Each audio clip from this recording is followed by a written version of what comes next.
आज हम बात करेंगे इंटेलिजेंस इन साइकोलॉजी। ये काफ़ी एक इंटरेस्टिंग टॉपिक है।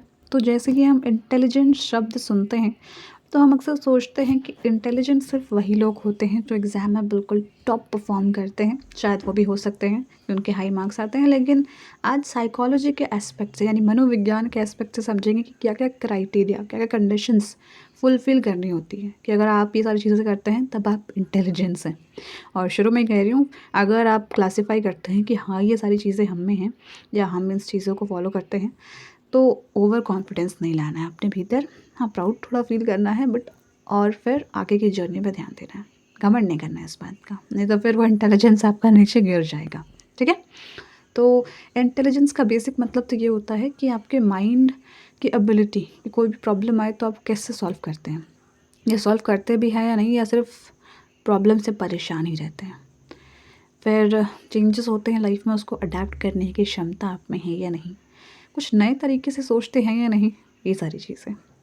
और अब आगे बढ़ते हैं और समझते हैं इंटेलिजेंस की थ्योरीज़ के बारे में कि इंटेलिजेंस का जो बेसिक आइडिया हमारे माइंड में होता है कि कोई स्किल सीख लेते हैं, रीज़न करना है, मतलब रीजनिंग के क्वेश्चन सॉल्व कर लिए या फिर अडेप्ट करना, जैसे हमने पहले डिस्कस किया। उसके साथ साथ बहुत सारी चीज़ें भी मिली होती हैं जो कि हम इन थ्योरीज़ के थ्रू समझेंगे। पहली थ्योरी है स्पीयरमैन्स जी फैक्टर। ये क्या कहते हैं कि एक जनरल इंटेलिजेंस है जो सब मेंटल एबिलिटीज़ को इन्फ्लुएंस करता है।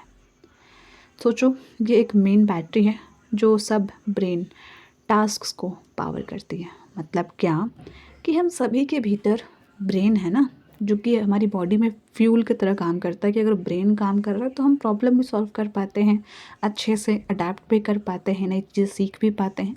कब? जब हमारा ब्रेन सही से काम कर रहा हो। तो एक जनरल थ्योरी है स्पीयरमैन्स जी फैक्टर कि सबके भीतर वो एक जनरल इंटेलिजेंस होता ही होता है, सबके भीतर ब्रेन होता ही होता है जो कि हमें गाइड करता है कि ऐसे काम करो। ठीक है। अब आगे बढ़ते हैं दूसरी थ्योरी पर, थर्स्टोन्स प्राइमरी मेंटल एबिलिटीज़।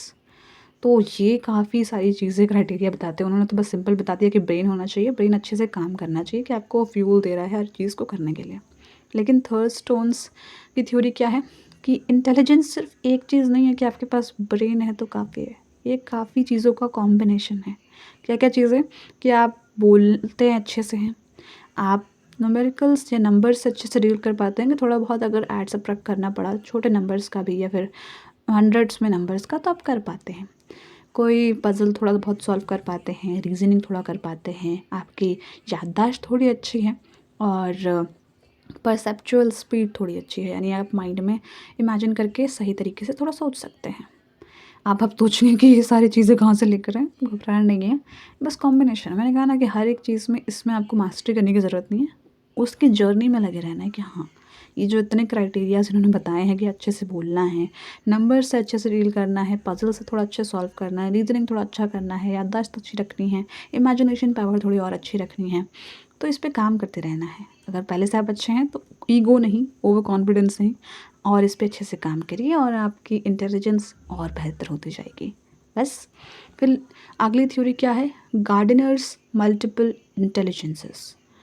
ये अब इन्होंने क्या क्या क्राइटेरिया दिया है, यहाँ पर आपको नहीं सोचना है कि सारे क्राइटेरियाज को हमें फॉलो करना है कि अगर थर्स्टोन्स ने ये कह दिया तो उस कंडीशन को भी और गार्डनर्स की भी थ्योरी को भी हम फॉलो करें, फिर तो कन्फ्यूजन हो जाएगा। खुद चूज़ कर सकते हैं आपकी पर्सनालिटी से कौन कौन से कंडीशन ज़्यादा रिलेट करते हैं, उसको और बेटर बनाइए, और कुछ थोड़ा बहुत रिलेट करते हैं तो उसको भी थोड़ा और बेहतर बनाइए। तो गार्डनर्स मल्टीपल इंटेलिजेंस यानी कि गार्डनर्स जी के अनुसार इंटेलिजेंस का मतलब क्या होता है वो समझते हैं कि आपको भाषा और शब्दों की समझ अच्छी होनी चाहिए, साथ ही अगेन नंबर्स और रीजनिंग आपका अच्छा होना चाहिए। लेकिन यहाँ पर एक और चीज़ है कि आपके सुर जो आप गाते हैं वो थोड़े अच्छे होने चाहिए, और आपकी बॉडी में मूवमेंट होना चाहिए कि दिन भर आप सिर्फ बैठे ना रहें। अब आप बोलेंगे हम तो पढ़ते हैं इसलिए बैठे रहते हैं, लेकिन थोड़ा बहुत मूवमेंट भी ज़रूरी है आपकी बॉडी की ग्रोथ के लिए। इंटरपर्सनल मतलब क्या कि दूसरों को समझने की क्षमता आप में होनी चाहिए, यानी एम्पैथी, कि कोई अगर किसी प्रॉब्लम से गुजर रहा है या नहीं भी गुजर रहा है तो आप उसकी खुशी में खुश होइए, दुख में दुख होइए, ऐसा। फिर इंट्रापर्सनल मतलब क्या, ट्रा हो जाएगा तो खुद, जो भी चीज़ें हैं तो आप खुद को समझने में सक्षम हैं या नहीं, कि बस अगर आपकी बॉडी थक भी गई है तो आप स्टिल कंसिस्टेंटली चीज़ें करे जा रहे हैं। ऐसा भी सही नहीं है। खुद को भी समझना है, दूसरों को भी समझना है। फिर आप आसपास के वातावरण यानी कि जो एनवायरनमेंट है, नेचर है, प्रकृति को थोड़ा समझते हैं या नहीं। प्रकृति को इंसान नहीं, ये नेचर, वातावरण, सिंपल। फिर लास्ट थ्योरी है स्टर्नबर्ग्स ट्राइरेक्टिक थ्योरी। अब यहाँ पर उन्होंने क्या कहा है कि इंटेलिजेंस 3 पार्ट में डिवाइडेड है।